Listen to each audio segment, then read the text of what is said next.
Lo mungkin nggak bakal nyangka kalau Indonesia sebagai negara berkembang yang katanya aman-aman aja, lagi menjadi sorotan dunia. Mulai dari korupsi yang masih banyak, birokrasi yang berbelit-belit, sampai Donald Trump yang nyentil kita gara-gara QRIS.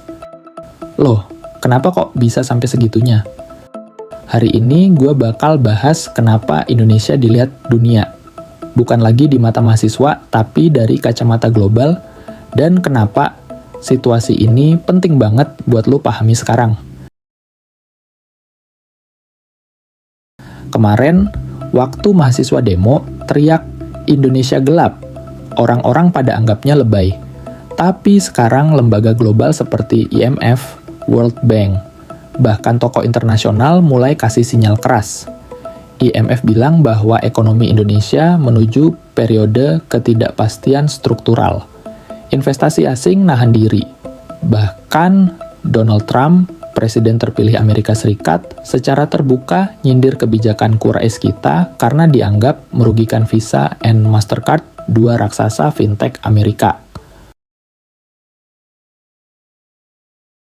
Buat lo yang belum tahu, QRIS adalah sistem pembayaran digital Indonesia yang dikembangkan oleh Bank Indonesia, yang bertujuan untuk mempercepat transaksi, mempermudah UMKM, dan yang paling penting untuk membangun kemandirian sistem keuangan nasional.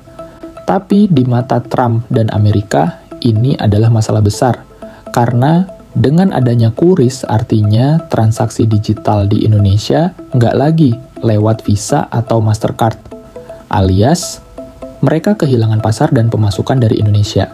Dan saat Trump bilang, Indonesia rugiin kami lewat sistem QR, itu bukan sekadar sentilan, itu kode bahwa kita mulai melawan dominasi finansial Amerika. Masalahnya, ini bukan cuma soal teknologi, tapi soal siapa yang pegang kendali arus uang dunia. Amerika udah lama jadi penguasa sistem keuangan global lewat SWIFT, transaksi antar negara, Visa dan Mastercard, dan dolar sebagai mata uang cadangan dunia. Ketika negara berkembang kayak Indonesia bikin sistem sendiri, itu tandanya kita mulai sadar. Kalau sistem uang dikontrol asing, maka ekonomi kita juga dikontrol asing. Makanya waktu QRIS diperluas dan diintegrasikan ke ASEAN, Amerika langsung reaktif.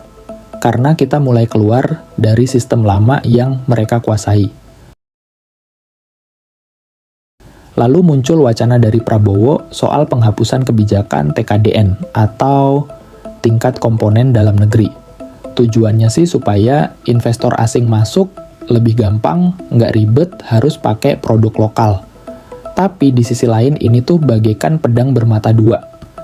Lo kasih karpet merah buat investor asing, tapi ini juga bisa ngorbanin industri dalam negeri, UMKM, dan pabrik lokal, semuanya bisa tumbang kalau produk luar masuk tanpa hambatan.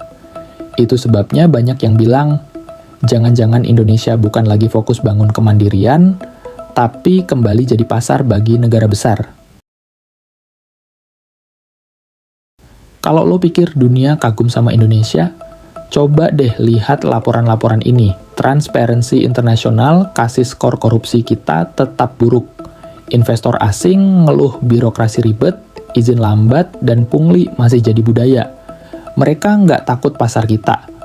Mereka takut sistem kita yang nggak transparan. Dan sekarang, isu kayak TKDN dan ketergantungan utang luar negeri bikin kita makin dilirik, tapi bukan dengan pujian. Jadi, kenapa lo harus peduli? Karena semua ini bakal berdampak ke hidup lo seperti harga barang impor, peluang kerja, daya beli, bahkan kestabilan ekonomi digital. Kalau kita terus bergantung keluar, nggak bangun industri lokal, dan birokrasi makin ngawur, lo nggak akan cuman susah, jadi kayak lo juga bakal susah bertahan. Tapi kalau lo ngerti cara mainnya, ngerti kenapa dunia ribut soal QRIS dan kebijakan lokal, lo bisa siapin strategi untuk bangun bisnis digital lokal, edukasi diri, dan ngerti cara main ekonomi di era geopolitik modern. Kalau menurut lo sistem ini mulai bikin Indonesia gelap, bukan cuma kata mahasiswa, tapi kata dunia. Kasih like, komentar pendapat lo, dan jangan lupa subscribe channel ini biar kita bareng-bareng melek ekonomi. Pemikir muda, signing out.